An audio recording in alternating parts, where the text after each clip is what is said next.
আজকে যেখানে রাইড করতে যাচ্ছি সেখানে ইতিপূর্বে বা ইতিমধ্যে কোনো ইউটিউবার ওখানে যায় নাই।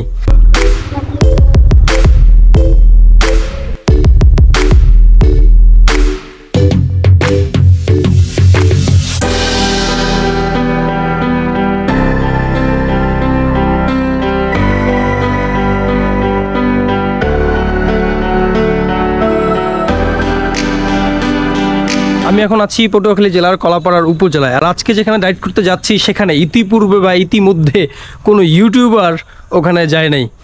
আর সেই জায়গাটা হচ্ছে মৌডুবি ইউনিয়ন। ওটা হচ্ছে একটা দ্বীপ অঞ্চল, চারপাশে হচ্ছে নদী আর সাগর, আর মাঝখানে হচ্ছে গিয়া ওই ইউনিয়নটা। আর ওইখানে যাইতে হলে আমাদের যেটা করতে হবে সেটা হচ্ছে প্রথমত লঞ্চ ঘাট যাইতে হবে। এখানে লঞ্চ ঘাট গিয়ে লঞ্চ ধরে দেন লঞ্চের মধ্যে বাইক উঠে তারপরে যাইতে হবে হচ্ছে ওই মৌডুবি ইউনিয়নে। আর আজকে রাইডটা এখান থেকেই শুরু হবে। আর এখন সময় বাজতে হচ্ছে 6:30, সকাল 6:30। আমার চোখে মুখে একটু ঘুম আছে। আর খুব সকাল সকাল চোখে মুখে ঘুম নিয়ে কেন উঠে আসতে হয়েছে সেই কারণটা আপনাদেরকে একটু বলি। সেটা হচ্ছে ওখানে লঞ্চ হচ্ছে দুইটা। একটা লঞ্চ ছাড়ে হচ্ছে 8:30টায় আর আরেকটা ছাড়ে হচ্ছে 1:30টায়। তো আমি চেয়েছি সকালের লঞ্চটা ধরতে, কারণ হচ্ছে ওখানে সকালের লঞ্চটা ধরলে হবে কি, ঈদের টাইম যেহেতু, সেক্ষেত্রে অনেক ভিড় হতে পারে, ভিড়ভাট্টা হতে পারে, যার কারণে আমি ফার্স্টের লঞ্চটাই ধরতেছি। আর আমি এই জায়গাটা যদি আপনাদেরকে একটু সহজভাবে বলি তাহলে আপনাদের চিনতে একটু সুবিধা হবে। এটা হচ্ছে কুয়াকাটার খুব কাছাকাছি। আর আমি যেই কলাপাড়া উপজেলায় আছি এখান থেকে কুয়াকাটার দূরত্ব হচ্ছে মাত্র 35 কিলোমিটার। বুঝতেছেন, খুবই কাছাকাছি। তো আজকে আমরা কুয়াকাটা যাইতেছি না, আজকে যাইতেছি হচ্ছে মৌডুবি। তাহলে চলেন, দেখা হচ্ছে লঞ্চ ঘাট।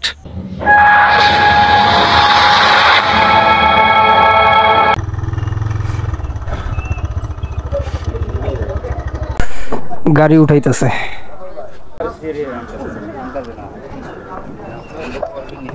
দেই না, মাঠঘাটে বাজে নাই, জাগান লাগবে। ধরছি, ব্রেক ধরছি। আপনি বাইরে যান। হ্যাঁ, ডাবল স্ট্যান্ড করে দেন।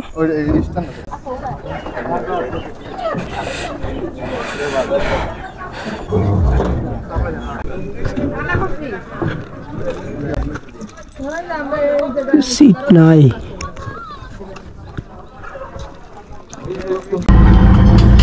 এই যে এটাকে বলা হয় লালুয়া ঘাট। আর আমার গাড়িটা হচ্ছে ঠিক ওই জায়গাটায়। কলাপাড়া ঘাট থেকে লঞ্চটা ছেড়ে আসছে প্রায় 30 মিনিটের মতো হয়। আর নদীর কথা যদি বলি, যেহেতু নদীর উপরে আছি, নদীর কথা যদি বলতে যাই সেক্ষেত্রে নদী খুবই শান্ত আজকে, কারণ আবহাওয়াটা খুবই ভালো। আর এখানে আবহাওয়া খারাপ হলেই সবচেয়ে বেশি সমস্যা দেখা দেয়। আর এখন যেহেতু ভাটা চলতেছে আর লঞ্চ ভাটার সময় লঞ্চ উজান যাইতে একটু লেট করে, তো আজকে এখানে মোটামুটি 2 ঘন্টার মতো সময় লাগে। আর আজকে হয়তো একটু বেশি লাগতে পারে। যাত্রী ওঠানামা শেষে এখন লঞ্চটা ব্যাঘাট দিতেছে। আর এখন এখান থেকে ছেড়ে নদী পাড়ি দিবে।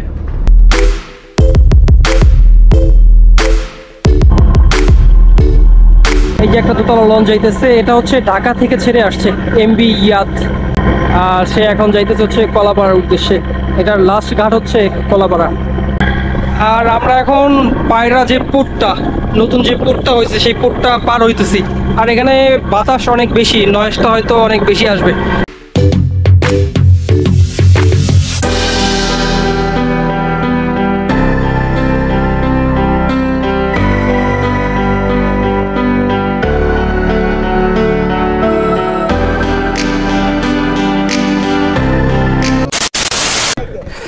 গাড়ি আমারটা নামানো হয়েছে। আর আমি এখন যে জায়গাটাতে আসছি, লঞ্চ যে জায়গাটাতে ঘাট দিচ্ছে এটা হচ্ছে গাইয়াপাড়া লঞ্চ ঘাট। আর এই যে হচ্ছে লঞ্চ, আর এটা হচ্ছে ঘাট। এই যে আমার মতো আরও একটা গাড়ি উঠেছিল লঞ্চে, ওটা মাত্র নামানো হয়েছে। আর আমারটা আগেই নামায় রাখছে ওরা। আর আমার কিছু ব্যাগ বুক ছিল, ওগুলো একদম ওই যে অবদার উপরে নিয়ে রেখে আসছি। তো এখান থেকে রাইডটা শুরু করে অবদার উপরে যাই, ওখানে আমাদের আরও লোকজন আছে। এই হচ্ছে লঞ্চ, আর এটাই হচ্ছে গাইয়াপাড়া লঞ্চ ঘাট। এতদিন শহরের অনেক আনাচে কানাচে অনেক ভিডিও দেখাইছি, অনেক রোড দেখাইছি, আর আজকে গ্রাম দেখাবো আপনাদেরকে। আর গ্রাম দেখানোর জন্যই সেই গ্রামে চলে আসছি।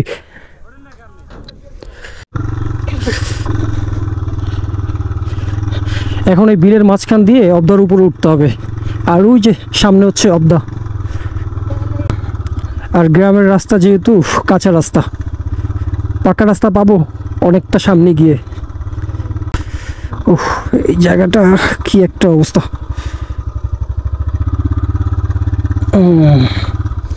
বহুদিন পরে এরকম অফরোডিং করতেছি।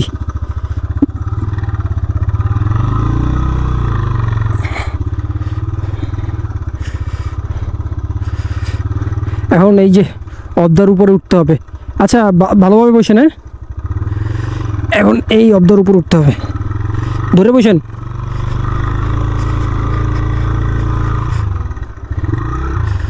ঠিক আছে, সমস্যা এখনো? এই যে সামনে আমাদের আরো গাড়ি আছে, অটো আছে, বসেন।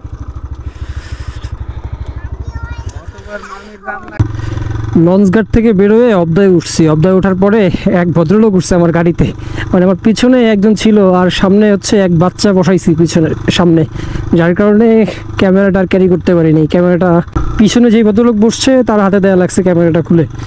আর এখন এই মৌডুবি বাজার হয়ে এখন এই বাজারে এই রাস্তা ধরে একদম চলে যাব হচ্ছে যেখানে বেড়ানোর জন্য আসছি, ঠিক সেখানে চলে যাব। এই সরু সুন্দর রাস্তা ধরে, রাস্তাটা যদিও স্পেস কম, ছোট রাস্তা, কিন্তু এখানে বড় গাড়ি চলে না। এখানে গাড়ি বলতে চলে অটো আর হচ্ছে বাইক। এতক্ষণ মোটামুটি ভালো রাস্তায় আসলো, এখন রাস্তার অবস্থা খুবই ভয়াবহ। দেখেন গ্রামের রাস্তা, এখন প্রচুর অফরোডিং করতে হইতেছে, প্লাস বালুর মধ্যে।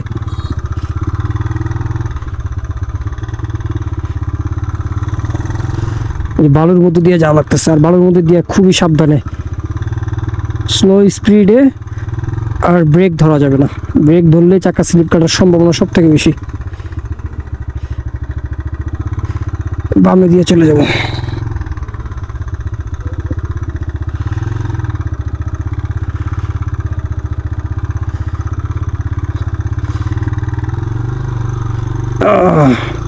উঠে গেছি, আর যেখানে যাব সেখানে প্রায় কাছাকাছি চলে আসছি।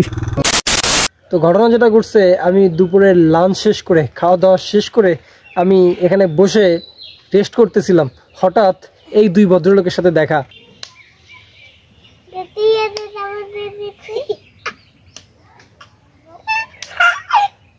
ওরা যে কি পরিমাণে দুষ্ট আর কি পরিমাণে দুষ্টমি করতেছে, আমি এটা বসে বসে অনেকক্ষণ যাবত ফলো করতেছিলাম।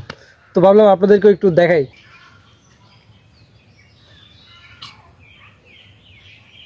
আমি যে জায়গাটিতে বসে আছি এটা হচ্ছে পুকুরের পাড়ে, আর গ্রামের ভাষায় এটাকে বলা হয় সানে বাঁধানো ঘাট।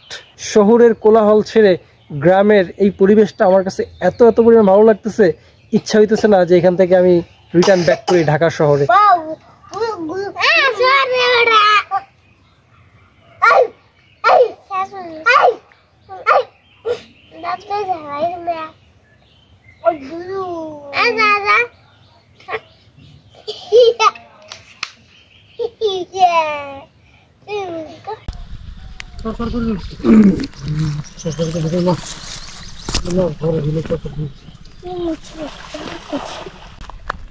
এই চার ভদ্রলোক মাছ দিয়ে ব্যাগ ভরে ফেলছে। এই যে দেখেন হাজার হাজার মাছ, এই যে দেখেন হাজার হাজার মাছ। পয়সা দেবেন না? এই যে দেখেন, এই ভদ্রলোকের নাম, আপনার নাম? মোহাম্মদ বেল্লাল হোসেন। আর আপনার? আমার নাম মোহাম্মদ রিফাত মাহমুদ। ক্যামেরার দিকে একটু তাকাই বলতে হবে। আমার নাম মোহাম্মদ রিফাত মাহমুদ। আর এই যে হচ্ছে রিফাত। আর তুমি? ইসামাল। আচ্ছা, এই হচ্ছে ভাই মোহাম্মদ ইসা। বাগনি আমি। বাগনা? হ্যাঁ। ও আচ্ছা, বাগনা মোহাম্মদ ইসা। যেই আশা নিয়ে মাছ ধরার ভিডিওটা শ্যুট করেছিলাম সেই আশায় ঘুরে বালি। তার কারণ হচ্ছে তারা তেমন বড় কোনো মাছই পায় নাই, তাই হ্যাঁ আরও একটা পাইছে। ওই যে ক্যামেরা হয়তো দেখা যাচ্ছে না, আমাকে এইমাত্র ডাক দিয়ে বলতেছে যে একটা বড় মাছ পাইছে। যাই হোক ওই মাছটা ছাড় না দেখাই, কারণ আমার মনের মতো মাছ পাওয়া হয় নাই। কারণ এখানে পুকুরে নামছে 6 জন ভদ্রলোক, কিন্তু কেউ সফল হয়ে পুকুর থেকে উঠতে পারে নাই। যাই হোক, গ্রামে আছি তাই গ্রামের ভিডিও করতেছি। তো আজকে ভিডিওটি এখানে শেষ করতেছি। তো আমার ভিডিওটি যদি আপনাদের ভালো লেগে থাকে তাহলে আমার চ্যানেলটি সাবস্ক্রাইব করে একটি লাইক দিয়ে যাবেন। আর দেখা হচ্ছে নেক্সট কোনো ব্লগে, নেক্সট কোনো দিন। তো ভালো থাকবেন, সুস্থ থাকবেন, টাটা বাই বাই, আল্লাহ হাফেজ।